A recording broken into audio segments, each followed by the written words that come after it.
नमस्कार दोस्तों। ये कहानी है एक ऐसे राजा की जिसने सत्य और धर्म के लिए अपना सब कुछ त्याग दिया।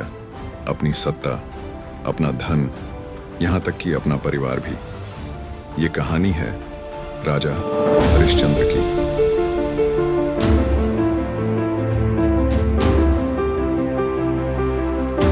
राजा हरिश्चंद्र सतयुग के एक महान और धर्मपरायण राजा थे। उनका राज्य सुखी, समृद्ध और न्यायप्रिय था। उनकी प्रजा भी उनका सम्मान और उनसे अत्यंत प्रेम करती थी। वे हमेशा सत्य बोलते थे और धर्म के मार्ग पर चलते थे। एक दिन महर्षि विश्वामित्र ने उनकी सत्यनिष्ठा की परीक्षा लेने का निर्णय लिया। महर्षि ने स्वप्न में आकर राजा से कहा, आपने मुझे यज्ञ के लिए दान देने का वचन दिया था, कृपया अपना वचन निभाइए।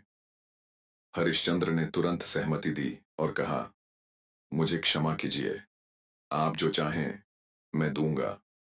विश्वामित्र ने दान में संपूर्ण राज्य मांग लिया। हरिश्चंद्र ने राज्य छोड़ दिया और अपनी पत्नी शैव्या व पुत्र रोहिताश्व के साथ वन की ओर चल पड़े। वहां पहुंचकर उन्हें आशी ने कर चुकाने को कहा, पर उनके पास कुछ नहीं था। तब राजा ने काशी में जाकर एक डोम, जो कि श्मशान घाट पर सफाई कार्य करते हैं, उनका काम करने लगे। उनकी पत्नी नगर में बर्तन मांजने लगी। वे दोनों दिन रात खूब परिश्रम करते और जैसे तैसे अपना गुजर बसर करने लगे।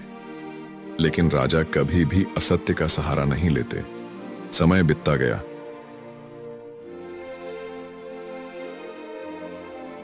इन एक दिन उन पर दुखों का पहांग टूट पड़ा। उनका पुत्र रोहिताश्व सांप के काटने से मर गया।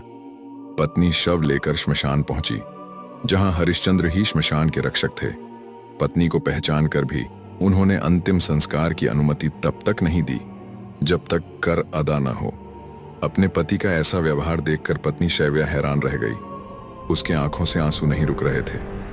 वो मन ही मन सोचने लगी, यह कैसी परीक्षा है या किसी जन्म का पाप है जो हमें ऐसे भोगना पन रहा है। पत्नी ने कहा, मेरे पास कुछ नहीं है, केवल मेरी साड़ी का आधा हिस्सा है। हरिश्चंद्र ने भारी मन से वही स्वीकार किया, क्योंकि उनके लिए धर्म सबसे ऊपर था।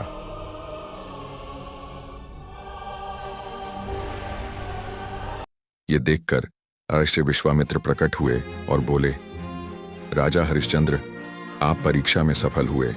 आपने दिखा दिया कि सच्चाई का मार्ग कठिन जरूर है, परंतु वही सबसे श्रेष्ठ है।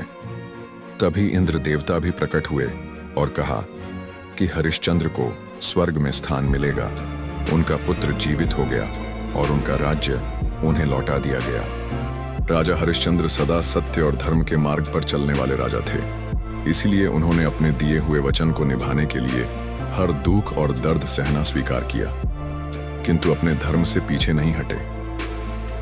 राजा हरिश्चंद्र की कहानी हमें सिखाती है कि सत्य की राह भले ही कठिन हो, लेकिन उसका फल अमर होता है।